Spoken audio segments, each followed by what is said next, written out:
আসসালামু আলাইকুম। সবাই কেমন আছো? আশা করি আলহামদুলিল্লাহ সবাই ভালো আছো। Thank you. আচ্ছা দেখো, বন্টন প্রণালীর ধারণা। উৎপাদিত পণ্য ভোক্তার কাছে পৌঁছানোর জন্য বিভিন্ন ব্যক্তি বা প্রতিষ্ঠানের সমন্বয়ে গঠিত যে পদ বা মাধ্যম বা সাংগঠনিক ব্যবস্থা গ্রহণ করা হয় তাকে বন্টন প্রণালী বলা হয়। বন্টন প্রণালী একটা মডেল তোমাদের সামনে ধরা হলো। দেখো, বন্টন প্রণালীর মডেলটা কি? উৎপাদনকারীর কাছ থেকে গিয়েছে পাইকার, পাইকারের কাছ থেকে গিয়েছে খুচরা ব্যবসায়ী, তারপরে ভোক্তা। নিচে দেখো উৎপাদনকারী, একটা বাগান, পুরো বাগানের মধ্যে লাউ ধরেছে। এখন এই যে পুরো বাগানটা সে কি করেছে? উৎপাদন করেছে। উৎপাদন করার পরে তারপরে কি করলো? পাইকার বাজারে গেল। পাইকারি বাজারে দেখো অনেক সবজি একসাথে, এটা পাইকারি বাজারে গেল। পাইকারি বাজার থেকে কি করেছে? খুচরা ব্যবসায়ীরা কিনে নিয়ে গেল। খুচরা ব্যবসায়ী দেখো হচ্ছে পাশে ছবিগুলো দেওয়া আছে, দেখো এটা হচ্ছে উৎপাদনকারী, তারপরে দেখো আমি দিয়েছি পাইকারি ব্যবসা, তারপরে কি আছে? খুচরা ব্যবসা। এখানে আমরা বাজারে দেখলাম বিভিন্ন ধরনের খুচরা ব্যবসা আছে। খুচরা ব্যবসায়ীরা কি করে? অনেক ধরনের পণ্য একসাথে রাখে। অনেক ধরনের পণ্য একসাথে রাখার পরে কি হচ্ছে?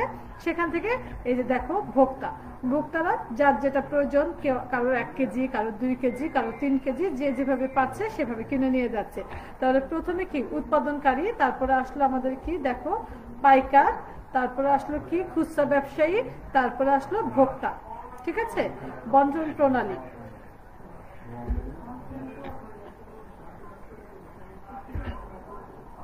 এই সারা ভাই পরেরটা দেখে যাইতেছ না?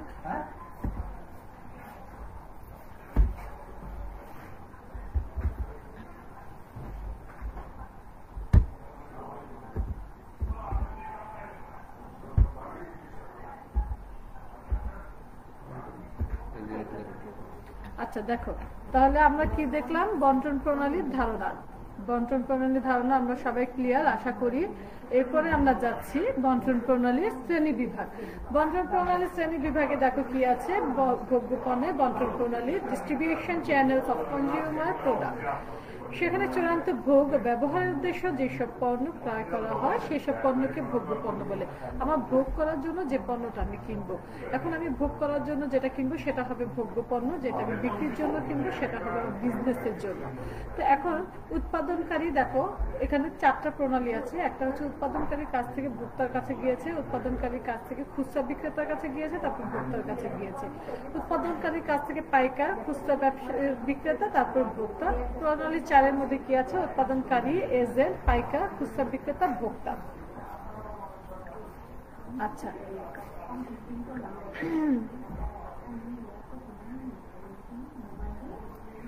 তো এখন দেখো এরপরে কি আছে? এরপরে আমার চিত্র ভোগ্যপণ্যের বন্টন প্রণালী। ভোগ্যপণ্যের বন্টন প্রণালী আমি ইংরেজিতে লিখে দিয়েছি প্রডিউসার। দেখো অফিস লাইন, ডিরেক্ট লাইন কি করেছে? কনজিউমার কাছে সরাসরি গিয়েছে। সরাসরি কি করেছে? একটা ফোন দিয়েছে, সরাসরি কনজিউমার কাছে যাচ্ছে। প্রডিউসার একটা গাড়ি দেখা যাচ্ছে, দেখেছো ছবিগুলো? আচ্ছা, এই জিনিসটা কিভাবে নামাবো? আচ্ছা ঠিক আছে, আমরা দেখেছি সবাই স্ক্রিনশট দিয়ে রাখতে পারো, স্ক্রিনশট দিয়ে রাখতে পারো। উৎপাদনকারী ভোগ্যপণ্যের বন্টন প্রণালী। ভোগ্য পণ্যের বন্টন প্রণালীর মধ্যে আছে শূন্য স্তর বিশিষ্ট বন্টন প্রণালী বা সরাসরি বিক্রয়। এখন সরাসরি zero level channel of direct marketing. এখন সরাসরি বিক্রি কাকে বলে? যখন কোনো উৎপাদক মধ্যস্থ ব্যবসায়ীর সহযোগিতা ছাড়া সরাসরি ভোক্তার নিকট পণ্য বিক্রয় করে তখন তাকে শূন্য স্তর বিশিষ্ট বন্টন প্রণালী বা সরাসরি বিক্রয় বলে। আমি সরাসরি যেটা বিক্রি করছি, যেমন আমাদের দেশে বাটা, অ্যাপেক্স, সাধনা ঔষধালয় প্রভৃতি প্রতিষ্ঠান। দেখো বাটা থেকে কি হয়েছে? বাটা থেকে যাচ্ছে, বাটা থেকে আমরা কি করি? সরাসরি ভোক্তা আমরা পণ্য কিনে থাকি। এই যে ছবিটা দেখো, নিচে যে ছবিটা দেওয়া আছে, বাটার একটা শোরুম দেওয়া আছে। নিচের শোরুমটার মধ্যে বাটার যে শোরুমটা, এই বাটা শোরুম থেকে আমরা সরাসরি আমাদের কি কিনছি? ব্যাগ কিনছি, জুতো কিনছি, বেল্ট কিনছি, মানি ব্যাগ কিনছি, যার যেটা প্রয়োজন আমরা সেটা কিনছি। তারপরে দেখো সাধনা ঔষধালয়। আমরা এখন এখান থেকে কি করি, ঔষধালয়ের দোকান থেকে নিশ্চয়ই আমরা জামা কাপড় কিনতে যাব না, যেখানে সেখানে আমরা নিশ্চয়ই জুতো কিনতে যাব না, সেখানে আমরা কি করব, সেখানে আমরা ওষুধ কিনবো, ওষুধ কেনার জন্য আমরা যাচ্ছি। আচ্ছা, তারপরে দেখো ভোগ্য পণ্যের বন্টন প্রণালী, distribution channels of consumer product. আচ্ছা, উৎপাদনকারী ও ভোক্তার মাঝে যখন শুধুমাত্র খুচরা ব্যবসায়ীর অবস্থান করে তখন তাকে একস্তর বিশিষ্ট বন্টন প্রণালী বা খুচরা বিক্রেতার মাধ্যম বন্টন বলে। দেখো এখানে কি হয়েছে, উৎপাদনকারীর কাছ থেকে ভোক্তার মাঝে যাচ্ছে। উৎপাদনকারী, প্রথম ছবিটা তোমরা দেখো, প্রথম ছবিটার মধ্যে দেখা যাচ্ছে কি, প্রথম ছবিটার মধ্যে দেখা যাচ্ছে যে এখানে উৎপাদন করছে, আচ্ছা এখানে উৎপাদন করছে একটা কারখানা, কিছু একটা মেশিনে থেকে উৎপাদন হচ্ছে, একজন কম্পিউটারের সামনে বসে আছে, সে কম্পিউটারের সামনে বসে কি করছে, এই যে প্রথম ছবিটা দেখো আমি ধরে আছি, এখন সে কম্পিউটারের মাধ্যমে বিভিন্ন ধরনের পণ্যগুলো কেমন হচ্ছে না হচ্ছে সেটা দেখছে, সেটা দেখার ফলে আরেকজন কি করছে, সেখান থেকে তারপরে ভোক্তার কাছে পৌঁছানোর জন্য খুচরা ব্যবসায়ীর কাছে গেল, খুচরা ব্যবসায়ীর কাছে গেল। এখন যখন খুচরা ব্যবসায়ীর কাছে গেল, খুচরা ব্যবসায়ী তার থেকে কিনে, উৎপাদনকারীর মাঝখান থেকে কিনে নিয়ে গেল, খুচরা ব্যবসায়ী থেকে ভোক্তা কি করলো, দেখো ভোক্তা আবার কিনে নিয়ে গেল, ভোক্তা কি করেছে, কিনে নিয়ে গেছে ভোক্তা। এখানে মেয়েটা দেখো, আমরা মেয়েটাকে কি দেখছি, হাতে অনেকগুলো শপিং ব্যাগ, একটা গাড়ির মধ্যে তার শপিং ব্যাগে সে যা যা কিনলো সেগুলো সে নিয়ে যাচ্ছে। তো ফার্স্টের ছবিটার মধ্যে কি আছে, ফার্স্টের ছবিটার মধ্যে আছে একটা উৎপাদনকারী, একটা অফিস, সেখানে একটা কারখানা, সেখানে আমার কি হচ্ছে, সেখানে কাজ করছে কিছু শ্রমিক, আর একজন কম্পিউটারের মধ্যে সেটা দেখছে। তারপরে খুচরা ব্যবসায়ী নিয়ে গেল, দ্বিতীয় ছবিটার মধ্যে দেখো খুচরা ব্যবসায়ী নিয়ে গেল, তৃতীয় ছবিটার মধ্যে কি হলো, একটা মেয়ে সেটা শপিং করে নিয়ে যাচ্ছে, সে হচ্ছে কি ভোক্তা। এটাকে বলা হয় এক স্তর বিশিষ্ট বন্টন প্রণালী বা খুচরা বিক্রেতার মাধ্যমে বন্টন বলে। নেক্সট দেখো ভোগ্য পণ্যের বন্টন প্রণালী, দ্বিস্তর বিশিষ্ট বন্টন প্রণালী বা পাইকারির মাধ্যমে বিক্রয়। এখন দ্বিস্তর মানে কি, দুইজন বুঝালো, উৎপাদনকারী ও ভোক্তার মাঝে পাইকারি ও খুচরা ব্যবসা। একটু আগে যেটা ছিল কি, খুচরা ব্যবসা ছিল, এখন খুচরাও থাকবে পাইকারিও থাকবে। আমি পাইকারি থেকে নিব, খুচরা ব্যবসায়ী কি করবে, পাইকারি ব্যবসায়ী থেকে আনবে, সেখানে একসাথে অনেকগুলো কিনতে হবে, তারপরে খুচরা ব্যবসার কাছে যেতে হবে, খুচরা ব্যবসায়ী থেকে আমরা সাধারণ জনগণ আমরা কিনে নিব। ঠিক আছে, 3 স্তর বিশিষ্ট বন্টন প্রণালী। 3 স্তর বিশিষ্ট বন্টন প্রণালীর মধ্যে কি আছে, উৎপাদনকারী ও ভোক্তার মাঝে যখন 3 ধরনের মধ্যস্থ ব্যবসায়ী অবস্থান করে তখন তাকে 3 স্তর বিশিষ্ট বন্টন প্রণালী বলে। ফার্স্ট আমরা কি দেখলাম, শুধু ভোক্তা খুচরা ব্যবসায়ী, তারপর আমরা কি দেখলাম, ভোক্তাও আছে, খুচরা ব্যবসায়ী আছে, পাইকারিও আছে, তারপরে মধ্যে 3 ধরনের চলে আসলো। ঠিক আছে, তারপরে দেখো যেসব পণ্য চূড়ান্ত ভোগের কাজে ব্যবহৃত না হয়ে ভোগ্য পণ্য উৎপাদনে ব্যবহৃত হয় সেসব পণ্যকে শিল্প পণ্য বলে। উৎপাদনকারী শিল্প ক্রেতার কাছে গেছে, উৎপাদনকারী আবার কি হয়েছে, শিল্প পরিবেশক ও শিল্প ক্রেতা কাছে গেল। উৎপাদনকারী প্রণালী 3-এ কি হয়েছে, উৎপাদনকারীর পরে উৎপাদনকারীর প্রতিনিধি, তারপরে গিয়েছে শিল্প ক্রেতা। আর উৎপাদনকারী 4-এর মধ্যে কি হয়েছে, উৎপাদনকারী, তারপর উৎপাদনকারী কার কাছে গেল, উৎপাদনকারী প্রতিনিধির কাছে গেল, প্রতিনিধি কার কাছে গেল, শিল্প পরিবেশকের কাছে গেল, শিল্প পরিবেশক কার কাছে গেল, শিল্প ক্রেতার কাছে গেল। তাহলে প্রণালীগুলি দেখো, প্রণালী 1, প্রণালী 2, প্রণালী 3, প্রণালী 4।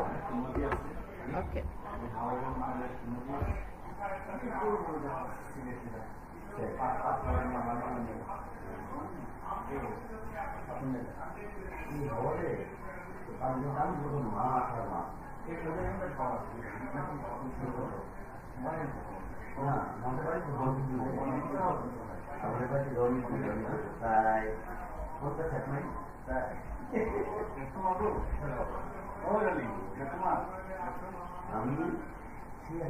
আমার ল্যাপটপে পানি ডালছে।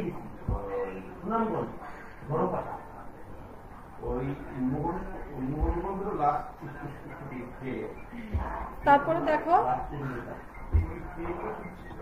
তারপরে কি আছে, distribution channels of industrial product, সরাসরি বিক্রয়, ডিরেক্ট সেলিং। উৎপাদনকারী যখন শিল্প পণ্যের ক্রেতাদের নিকট সরাসরি বিক্রয় কাজে নিয়োজিত থাকে তখন তাকে সরাসরি বিক্রয় বলে। আমি যেটা সরাসরি বিক্রি করছি, যেমন বাসের মধ্যে কি হয়, পেস্ট 5 টাকা 5 টাকা 5 টাকা, যা নেবেন 5 টাকা, যা নেবেন 5 টাকা, খালি 5 টাকা, খালি 10 টাকা, খালি 100 টাকা, এরকম করে বলে না যে খালি 5 টাকা, খালি 5 টাকা, খালি 10 টাকা, যা নেবেন 10 টাকা, যা নেবেন 5 টাকা। এভাবে একটা বাজারে কিন্তু আমরা শুনি। এই যে সরাসরি বিক্রয় করা, সরাসরি তারা কি করছে, সরাসরি তারা বিক্রয় করছে, সরাসরি তারা কিনছে। এখন এই যে সরাসরি কিনতেছে যারা, সরাসরি ধরো আমি এখন একটা বিজনেস করব, সেই বিজনেস আমি কাপড় ব্যবসায়ী থেকে সরাসরি আমি যেটা পণ্যটা নিয়ে আসছি সেটাকে আমাকে বলা হয় সরাসরি বিজনেস। ঠিক আছে, পরিবেশকের মাধ্যমে বিক্রয়, সেলিং থ্রু ডিস্ট্রিবিউশন। উৎপাদনকারীর পক্ষে যখন সরাসরি শিল্প ক্রেতার নিকট পণ্য বিক্রয় করা সম্ভব হয় না, তখন পরিবেশক বা পাইকারের মাধ্যমে পণ্য বিক্রয় করা হয়।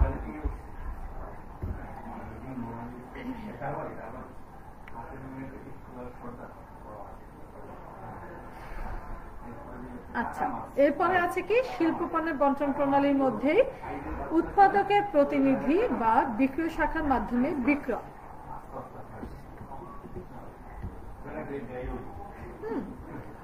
উৎপাদনকারী প্রতিষ্ঠান অনেক এজেন্ট নিয়োগ করে, তাদের নিকট পণ্য পাঠায়। দ্বিতীয়টা হচ্ছে প্রতিনিধি বা বিক্রয় শাখা পরিবেশকের মাধ্যমে বিক্রয়।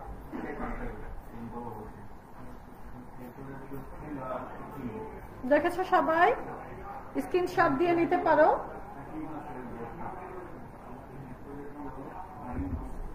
আচ্ছা দেখো,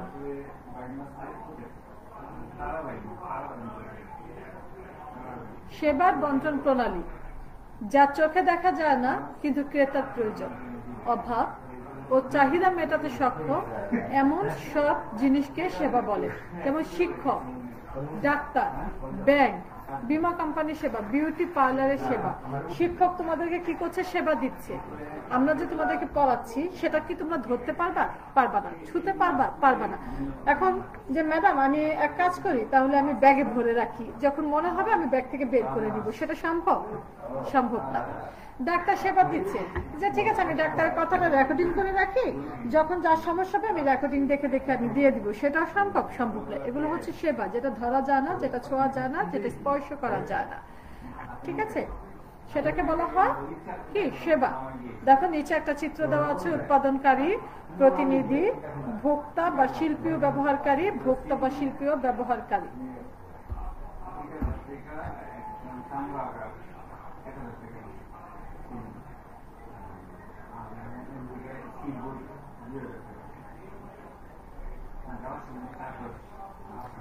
আচ্ছা, বন্টন প্রণালীর কার্যাবলী। বন্টন প্রণালীর কার্যাবলীর মধ্যে দেখো বিভিন্ন ধরনের আছে, বিভিন্ন ধরনের উপযোগ সৃষ্টি করে, চাহিদা সৃষ্টি, নিয়মিত সরবরাহ, স্থিতিশীল মূল্য বজায় রাখা, বাজার তথ্য সরবরাহ, প্রমোশন, অর্থ সংস্থান, কায়িক বন্টন।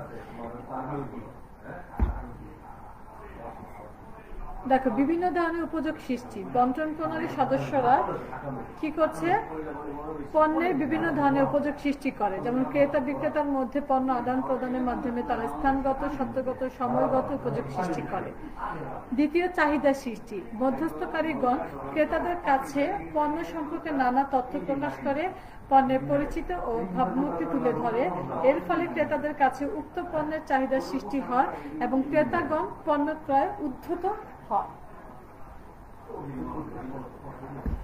আরে মাইক্রোফোন ছাড়া অনেক জোরে জোরে কথা বলতে হয়।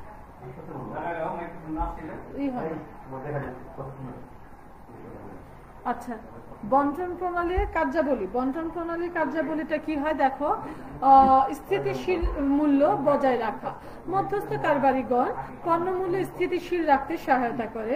উদ্ধৃত অঞ্চলে যে পণ্য প্রেরণের মাধ্যমে মূল্য স্থিতিশীলতা বজায় রাখে। আচ্ছা, তোমরা এখন দেখতে পাচ্ছ কি,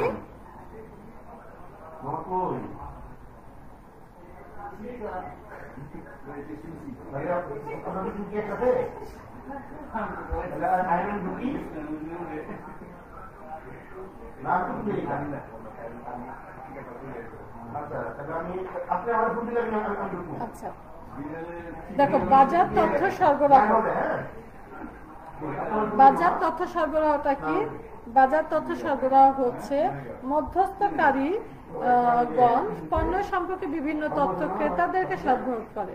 ফলে কি পণ্য কোথায় কখন কি মূল্যে কিভাবে পাওয়া যায় সে সম্পর্কে নানা তথ্য ক্রেতাদের প্রদান করে, আবার ক্রেতাদের মতামত। এখন আমার বাজার যে আমি হচ্ছে বাজার তথ্য সরবরাহ করি, আমি কার কি দরকার, এখন ছোটরা কি চাচ্ছে, বড়রা কি চাচ্ছে, বয়স্করা কি চাচ্ছে, এক এক সময় বাজারে এক এক রকম হয়।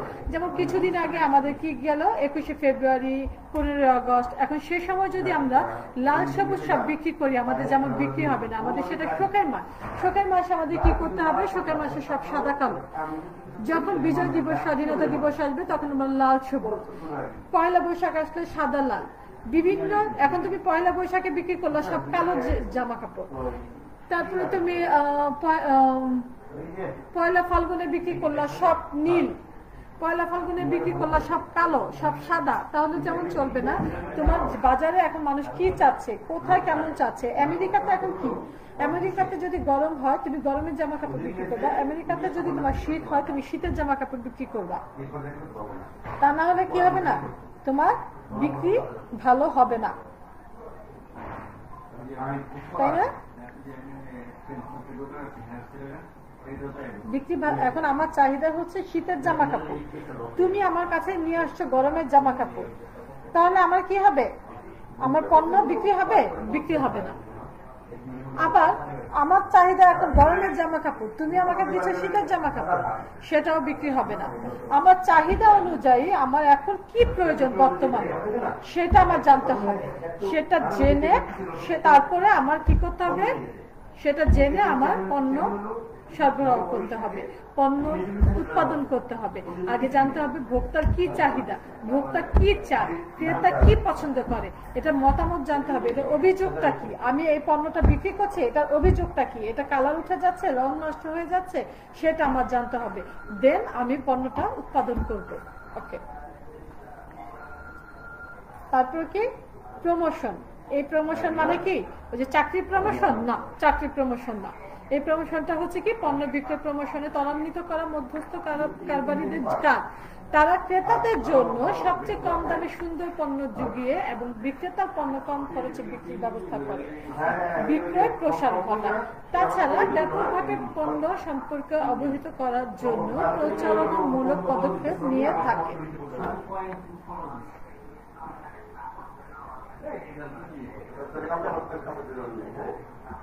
আচ্ছা,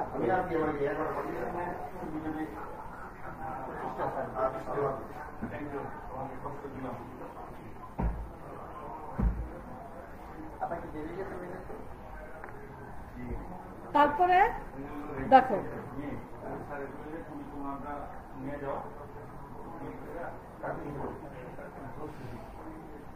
প্রমোশন শেষ।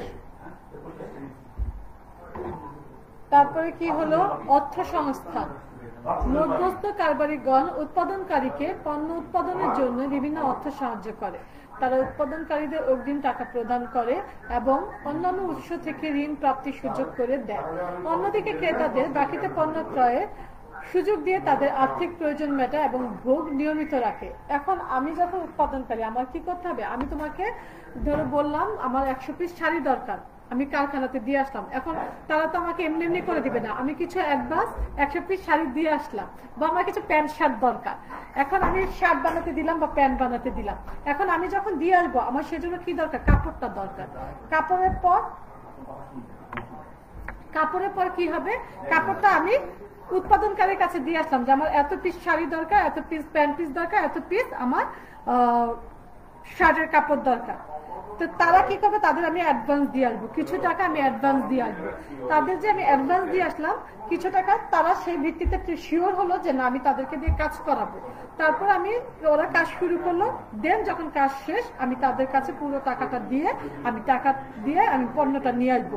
পণ্যটা অন্যদিকে ক্রেতাদের বাকিতে পণ্য, আমি এখন অনেক আছে পাইকারি ব্যবসায়ীরা অনেক সময় বাকিতে পণ্য বিক্রি করে থাকে, সেটা হচ্ছে মার্কেটিং এর জন্য। যদি বাকিতে পণ্য বিক্রি করে না থাকে অনেকগুলো পণ্য এটা বিক্রি হবে না। আচ্ছা, মধ্যস্থ ব্যবসায়িক ধারণা। দেখো এখানে আমি একটা চিত্র দিয়েছি, দেখো এখানে তোমাদের এখানে আমার মনে হয় একটু দেরিতে আসে এখানে। তো মধ্যস্থ ব্যবসায়িক ধারণার মধ্যে আমি একটা ছবি দিয়েছি, দেখো ছবিটার মধ্যে কি আছে, একটা গাড়ি, সেটা দিয়ে কি করা হচ্ছে, সরবরাহ করছে। এখানে কাপড়ের দোকান আছে, খাবারের দোকান আছে, বিভিন্ন কোকারিজের দোকান আছে। এখন গাড়িটা কি করছে, সরবরাহ করছে।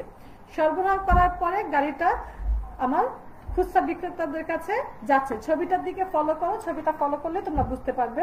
সেখানে দেখো আমি দেখাচ্ছি, এখানে দেখো এই যে গাড়িটা কি হচ্ছে, গাড়িটা এই দোকানদারদের কাছে পণ্যটা পৌঁছায় দিচ্ছে, আর এখান থেকে কি করছে, খুচরা বিক্রেতাগুলো পণ্যটা কিনছে, আর খুচরা বিক্রেতারা বিক্রি করছে, ভোক্তারা এখান থেকে কিনে নিয়ে যাচ্ছে।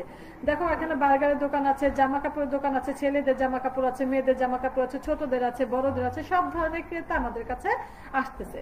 এখন এই যে আমাদের পৌঁছায় দেওয়া, ক্রেতার কাছে পৌঁছায় দেওয়ার যে সিস্টেমটা, এখন ক্রেতার কাছে তুমি কি হেঁটে হেঁটে পৌঁছায় দিবা না, সেক্ষেত্রে আমার কি করতে হবে, এই যে গাড়িটা আমার, দেখো এই গাড়িটা কিন্তু কোনো প্রাইভেট কার না, এটা মাইক্রো বাস না, প্রাইভেট কার না, এটা কি, এটা একটা মালবাহী গাড়ি। গাড়িটার দিকে তাকাও তোমরা, এই ছবিটা দেখলে তোমরা বুঝতে পারবা যে ছবিটার মধ্যে স্পষ্ট করে দেওয়া আছে একটা মালবাহী গাড়ি। আমি বুঝাচ্ছি, মালবাহী গাড়ির পরে কি আছে, 2-3টা দোকান আছে, তাই না?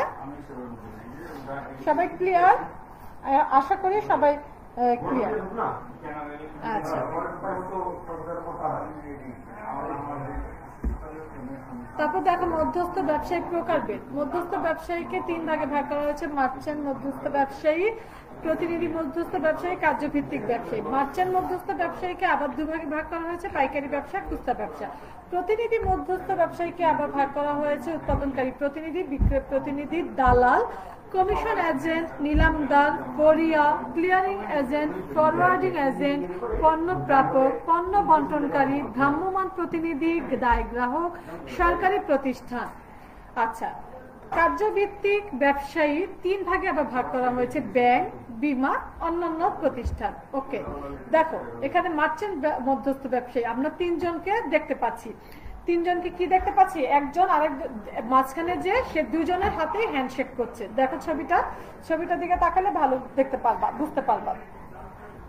মাঝখানে যে দাঁড়িয়ে আছে, এখন 2 জনকে কি মিলাই দিচ্ছে না, যে 2 জনকে মিলাই দিচ্ছে তারা ঝগড়া লেগেছে তাদেরকে মিলাচ্ছে না, সে হচ্ছে মধ্যস্থ ব্যবসায়ী। সে এই পক্ষ থেকে নিচ্ছে, এই পক্ষের কাছে দিচ্ছে। আমি হচ্ছে মধ্যস্থ ব্যবসায়ী, আমি উৎপাদনকারীর কাছ থেকে নিচ্ছি আর উৎপাদনকারীর কাছ থেকে নিচ্ছি। ক্লাসটা কেমন হলো, বুঝলি? মধ্যস্থ ব্যবসায়ী আমি কি করছি, আমি উৎপাদনকারীর কাছ থেকে নিচ্ছি, তারপরে খুচরা ব্যবসায়ীর কাছে বিক্রি করছি। এখন আমি হচ্ছে মধ্যস্থ, আমি 2 জনের হাতে হ্যান্ডশেক করছি না বা 2 জনকে মিলাই দিচ্ছি না। দেখা যাচ্ছে কেমন? আচ্ছা, তো এখন মধ্যস্থ ব্যবসায়ী যেটা করে সেটা 2 পক্ষকে, দেখো যে সকল মধ্যস্থ ব্যবসায়ীগণ নিজস্ব অর্থায়নে উৎপাদক বা সরবরাহকারীদের নিকট থেকে পণ্যদ্রব্য ক্রয় করে ব্যবসায়ী বা সরাসরি ভোক্তাদের নিকট বিক্রয় করে, তাদেরকে মার্চেন্ট মধ্যস্থ ব্যবসায়ী বলে। কি বললো, যে ভোক্তাদের কাছে ব্যবসায়ী ও সরাসরি ভোক্তাদের নিকট বিক্রয় করে, 2 পক্ষকে একসাথে করছে। ঠিক আছে? আচ্ছা, পাইকারি ব্যবসা। যে সকল পাইকারি ব্যবসা কি, যে সকল ব্যক্তি বা প্রতিষ্ঠান উৎপাদকের বা বিভিন্ন উৎস থেকে প্রচুর পরিমাণে ক্রয় করে অপেক্ষাকৃত অল্প পরিমাণে খুচরা ব্যবসায়ী বা শিল্প ব্যবহারকারীর নিকট বিক্রয় করে, তাদেরকে পাইকারি ব্যবসা বা পাইকার বলে। এখন আমি পাইকারি ব্যবসায়ী কি করবো, আমি অনেকগুলো নিব, অনেকগুলো নেওয়ার পরে আমার কি হবে, অনেকগুলো পণ্য একসাথে নিতে হবে। পাইকারি ব্যবসা আমি 1টা-2টা করে বিক্রি করবো না, 1টা-2টা করে বিক্রি করবে কারা, খুচরা ব্যবসায়ীরা, রিটেইলাররা। যে সকল ব্যক্তি বা প্রতিষ্ঠান উৎপাদনকারী বা পাইকারি ব্যবসায়ী বা অন্য কোনো উৎস থেকে পণ্য ক্রয় করে চূড়ান্ত ভোক্তার নিকট বিক্রয় করে, তাদেরকে খুচরা ব্যবসায়ী বলে। আচ্ছা, এখন দেখো প্রতিনিধি মধ্যস্থ ব্যবসায়ী, এজেন্ট, মিডলম্যান। যে সকল মধ্যস্থ ব্যবসায়ীগণ উৎপাদনকারী বা পণ্য সরবরাহকারীর পক্ষে ক্রয় বিক্রয় কাজে নিয়োজিত থাকে, কিন্তু তারা পণ্যের মালিকানা স্বত্ব গ্রহণ করেন না, তাদেরকে প্রতিনিধি মধ্যস্থ ব্যবসায়ী বলে। এখন এক পক্ষ থেকে আরেক পক্ষ নিচ্ছে, কিন্তু তারা মালিকানা গ্রহণ করেন না, সেটা হচ্ছে কি মধ্যস্থ প্রতিনিধি, মধ্যস্থ ব্যবসায়ী।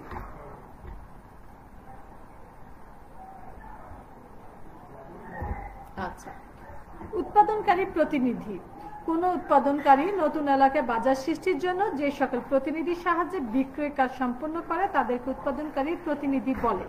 বিক্রয় প্রতিনিধি, যে সকল ব্যবসায়ীগণ উৎপাদনকারী সকল পণ্য পাইকার বা খুচরা ব্যবসায়ীদের নিকট বিক্রয় করে তাদেরকে বিক্রয় প্রতিনিধি বলে। যেমন দেখো, সানোয়ারা কর্পোরেশন অস্ট্রেলিয়ার ডিপ্লোমা গুঁড়ো দুধের একমাত্র পরিবেশক হিসেবে বাংলাদেশে পণ্য বিক্রয়ের দায়িত্ব পালন করছে।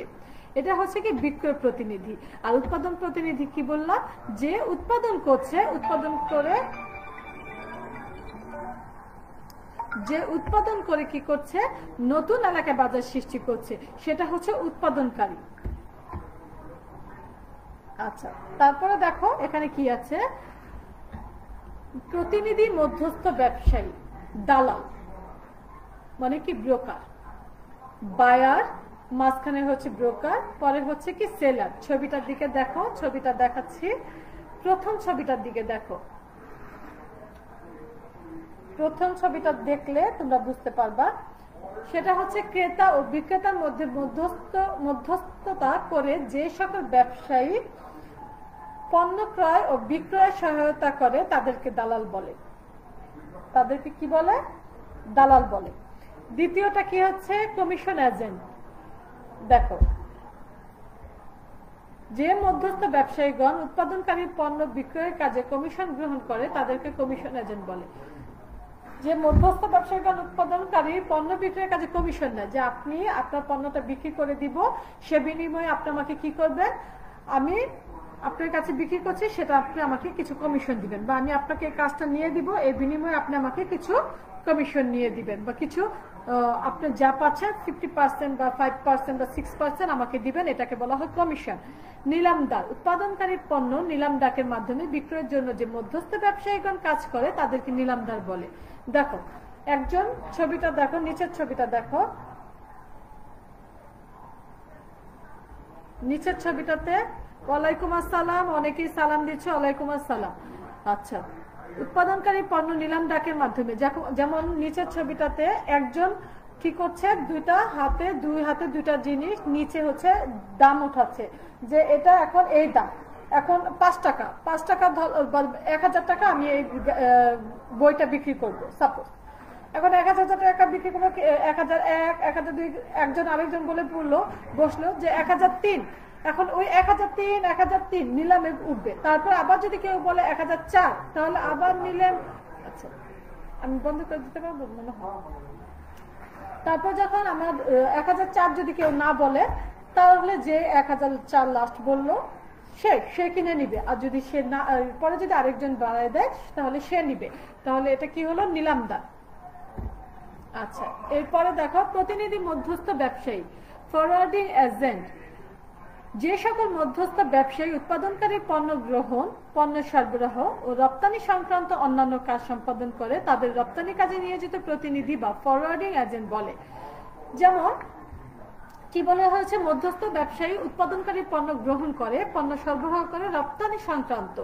দেখো এখানে কতগুলো ছবি আছে, একটা মালবাহী গাড়ি আছে, একটা জাহাজের ছবি আছে, একটা হচ্ছে প্লেনের ছবি আছে। আমরা এক দেশ থেকে যখন আরেক দেশে পাঠাবো, আমাদের দেশ থেকে যখন আমরা বিদেশে পাঠাবো, তখন কিভাবে পাঠাবো? এক দেশ থেকে যখন আরেক দেশে পাঠাবো, সেক্ষেত্রে আমরা কি করব, সেক্ষেত্রে আমরা শিপের মাধ্যমে পাঠাবো, বা ট্রাকের মাধ্যমে পাঠাবো, বা প্লেনের মাধ্যমে পাঠাবো। বিভিন্ন পরিবহন আমাদের নিতে হবে, পরিবহনের সাহায্যে আমাদেরকে পাঠাতে হবে, সেটাকে বলা হয় কি ফরওয়ার্ডিং এজেন্ট, যেটা আমরা বাইরে পাঠাই। পণ্য প্রাপক, দূরের ব্যবসায়ীদের নিকট পণ্য বিক্রয়ের জন্য উৎপাদক ও পাইকারি ব্যবসায়ীরা স্থানীয় ব্যবসায়ীদের মধ্য থেকে প্রতিনিধি নিয়োগ করে তাদের নিকট পণ্য প্রেরণ করে, এদেরকে পণ্য প্রাপক বলা হয়। দেখো এখানে আমি কি দিয়েছি, DHL। হ্যাঁ, এখানে ওরা কি করছে, এক জায়গা থেকে আরেকজন জায়গায় আমার পণ্যটা কি করছে, পৌঁছায় দিচ্ছে। পণ্য বন্টনকারী, উৎপাদনগণ যে সকল মধ্যস্থ ব্যবসায়ীর মাধ্যমে তাদের উৎপাদিত পণ্য খুচরা বিক্রেতার নিকট সরবরাহ করে তাদেরকে পণ্য বন্টনকারী বলে। দেখো গাড়িতে কি করছে, গাড়িটার মধ্যে বিভিন্ন পণ্য আছে, সে তার ঠিকানা অনুযায়ী বিভিন্ন জায়গায় পণ্যগুলো পৌঁছায় দিচ্ছে। আচ্ছা, কার্যভিত্তিক মধ্যস্থ ব্যবসায়ী, যে মধ্যস্থ ব্যবসায়ীগণ নির্দিষ্ট পারিশ্রমিকের বিনিময়ে পণ্য বন্টন কাজে নিয়োজিত হয় কিন্তু পণ্যের মালিকানা সংক্রান্ত ঝুঁকি গ্রহণ করে না, তাদেরকে কার্যভিত্তিক মধ্যস্থ ব্যবসায়ী বলে। এখানে দেখো কি আছে, মধ্যস্থ ব্যবসার মধ্যে ব্যাংক, বীমা। ঠিক আছে, ব্যাংক কি? মুনাফা অর্জনের উদ্দেশ্য আমানত গ্রহণ, সংরক্ষণ, ঋণ প্রদান ও আমানতকারীদের অর্থ যথাসময়ে পরিশোধ করার জন্য যে আর্থিক প্রতিষ্ঠান কাজ করে তাকে ব্যাংক বলে। বীমা কি? ইন্স্যুরেন্স। যে প্রতিষ্ঠান ক্ষতিপূরণের নিশ্চয়তা দিয়ে ঝুঁকি গ্রহণ করে থাকে তাকে বীমা কোম্পানি বলে। আচ্ছা,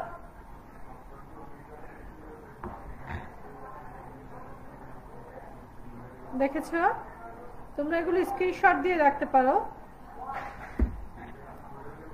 মধ্যস্থ ব্যবসায় কার্যাবলী, মূলধন সরবরাহ। আমার ফার্স্টে কি করতে হবে? মূলধন সরবরাহ করতে হবে, তারপর তথ্য সরবরাহ করতে হবে, যে আগে আমার জানতে হবে আমি বিজনেস কত টাকার মধ্যে করব, তারপর আমি কি ধরনের বিজনেস করব, তারপর মানুষের চাহিদাটা কি এটা জানতে হবে, পণ্যের উৎকর্ষটা জানতে হবে, মূল্য স্থিতিশীলতা করতে হবে, সবাই কি দামে বিক্রি করছে, আমার কতটুকু খরচ যাচ্ছে, ঝুঁকি আমার কতটুকু আছে, এগুলো সম্পর্কে আমার ধারণা নিতে হবে, বিভিন্ন প্রকার উপযোগ সৃষ্টি করতে হবে, তারপর পরামর্শ নিতে হবে, যে বিভিন্ন মানুষের কাছ থেকে আমি পরামর্শ নিব, আমি বিভিন্ন মানুষকে পরামর্শ দিব।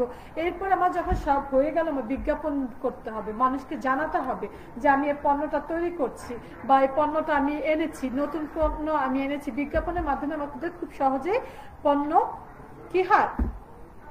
প্রচার হয়। তারপরে আমাদের কর্মসংস্থান, আমাদের মানুষজন আনতে হবে, মানুষকে নিয়োগ দিতে হবে, নিয়োগের ব্যবস্থা করতে হবে, কর্মসংস্থানের ব্যবস্থা করতে হবে। ঠিক আছে, তা এই যে আমি একটু আগে এই কথাগুলি বললাম, মূলধন সরবরাহ, তথ্য সরবরাহ, তোমরা স্ক্রিনশট দিয়ে নাও। তারপর দেখো এই কথাগুলি একটু আগে বললাম, যে চাহিদা ও যোগানের সমতা বিধান, ঝুঁকি হ্রাস, পরামর্শ প্রদান, বিজ্ঞাপন ও প্রচার, কর্মসংস্থান। ওকে, মধ্যস্থ ব্যবসায়ের সুফল বা সুবিধা, বাজার তথ্য সরবরাহ, মূলধন সরবরাহ। বাজারে আগে আমার তথ্যটা, বাজারের তথ্যটা নিতে হবে, তারপরে মূলধন নিতে হবে, উৎপাদন ব্যয়, আমার এটা আমি যে এই বিজনেসটা করব, এই বিজনেসটা করতে গেলে আমার কি ধরনের খরচ হবে সেটা আমার জানতে হবে, সেটা আমার জেনে আমার কাজ করতে হবে। নিয়মিত পণ্য আমি কিভাবে আনবো সেটা আমার জানতে হবে, নিয়মিত পণ্য কিভাবে আনবো সেটা জানার পর দ্রব্যমূল্য স্থিতিশীল সম্পর্কে আমার জানতে হবে, পণ্যের উৎকর্ষ জানতে হবে, পণ্য উৎপন্ন কোথা থেকে শুরু হয়, কর্মসংস্থানের ব্যবস্থা করতে হবে, ঝুঁকিটা কতটুকু সেটা জানতে হবে, দ্রুত পণ্য কিভাবে পৌঁছানো যায় সেটা জানতে হবে, জীবনযাত্রার মান উন্নয়ন করতে হবে। এই কথাগুলো এখানে দেওয়া আছে।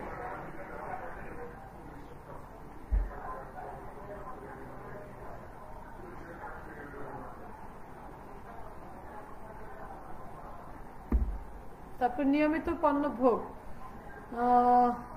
তারপরে আছে কর্মসংস্থান, ঝুঁকি হ্রাস, না ঝুঁকি গ্রহণ। ঝুঁকি গ্রহণের মধ্যে আছে পণ্য চুরি, আগুনে বিনষ্ট হওয়া, যথাসময়ে পণ্য বিক্রি না হওয়া, এটা আমাদের একটা ঝুঁকি থাকে। দ্রুত কিভাবে পণ্য পৌঁছানো যায়,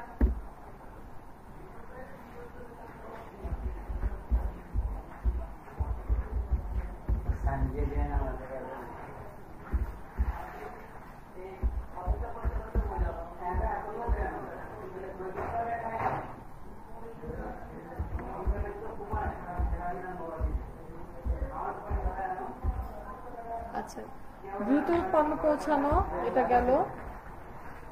তারপরে কি? মধ্যস্থ ব্যবসায় কুফল বা সুবিধা, কৃত্রিম সংকট সৃষ্টি, দ্রব্যমূল্য বৃদ্ধি, বাজার নিয়ন্ত্রণ, চাহিদা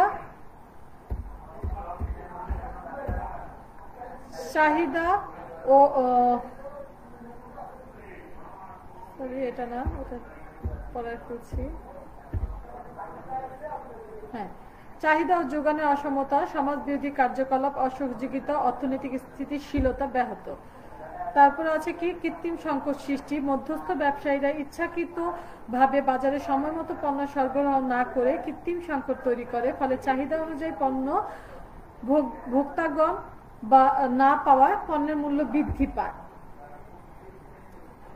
তারপর দেখো বাজার নিয়ন্ত্রণ। বাজার নিয়ন্ত্রণে আছে কি, মধ্যস্থ ব্যবসায়ীরা অনেক সময় পণ্যের বাজার নিয়ন্ত্রণ করে থাকে। বিশেষ করে কৃষি পণ্যের ক্ষেত্রে কৃষকরা মধ্যস্থ ব্যবসায়ীর নিকট পণ্য বিক্রি করতে বাধ্য হয়, ফলে কৃষক ও ভোক্তা উভয় ক্ষতিগ্রস্ত হয়।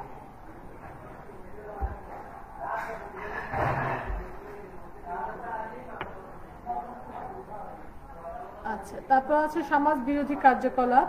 তারপর আছে অর্থনৈতিক স্থিতিশীলতা ব্যাহত।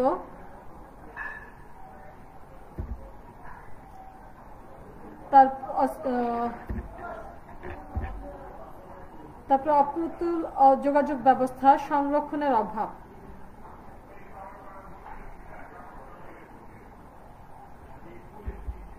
আচ্ছা, তারপর দেখো বাংলাদেশ কৃষি পণ্যের বিপণনের সমস্যা, মান নির্ধারণ ও শ্রেণীবদ্ধকরণ।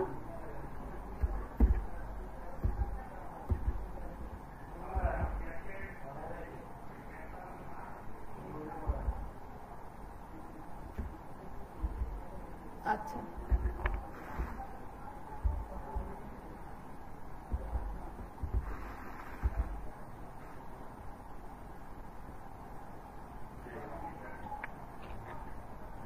দেখো মান নির্ধারণের পর আছে বাজার ধরে রাখা পণ্য। চলে গেল কেন? এই তো ফাইল ভাই,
আচ্ছা, সবার শেষে যে জিনিসটা আসবে, আজকের ক্লাস আমরা এখানেই শেষ করছি। তো দেখো আমি তোমাদের জন্য একটা বাণী নিয়ে আসছি, সেটা হচ্ছে ওরা তোমাকে নিয়ে ঠাট্টা করুক, তোমাকে নিয়ে হাসুক, তোমাকে আঘাত করুক, অবজ্ঞা করুক, তাতে কিছুই হবে না, কিন্তু তারা যেন তোমাকে থামাতে না পারে। তুমি যখন কোনো কিছু করবা তখন তোমাকে নিয়ে সবাই ভালো বলবে, মন্দ বলবে। ভালো কিছু করলে অনেকের ভালো লাগবে, তোমার প্রশংসা করবে, অনেকে তোমার কি করবে, প্রশংসা করতে পারবে না, তোমার ভালোটাকে খারাপ ভাবে দেখবে। তো সেজন্য তুমি তোমার পথটাকে কখনো থামিয়ে দিবে না। তোমাকে নিয়ে যত ঠাট্টা করো, তুমি যদি সৎ থাকো, তুমি যদি ভালো থাকো, তাহলে তুমি যদি মনে করো আমার এই কাজটা দিয়ে মানুষের উপকার হবে, আমার উপকার হবে, সেক্ষেত্রে সৎভাবে ভালোভাবে তুমি সেই কাজটাকে এগিয়ে নিয়ে যাবে। পাছে লোকে কিছু বলে, তুমি সবার সাথে যদি ভালো বিহেভ করো, সবার সাথে যদি ভালো আচরণ করো, সবাইকে মান্য করো, সবাইকে সম্মান করো, তাহলে সবাই তোমাকেও সম্মান করবে। তাহলে তোমাকে নিয়ে কেউ হাসি ঠাট্টা করুক, যাই করুক, তোমার আত্মসম্মান বোধটাই হচ্ছে তোমার কাছে সবচেয়ে বড় একটা জিনিস। ওকে, আমার সব শেষে তোমাদের জন্য এই একটা বাণী থাকলো। ধন্যবাদ সবাইকে, সবাই ভালো থাকবে, সুস্থ থাকবে এই কামনা করি।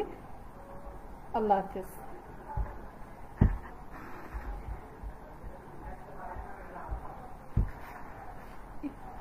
এই তোফার ভাই,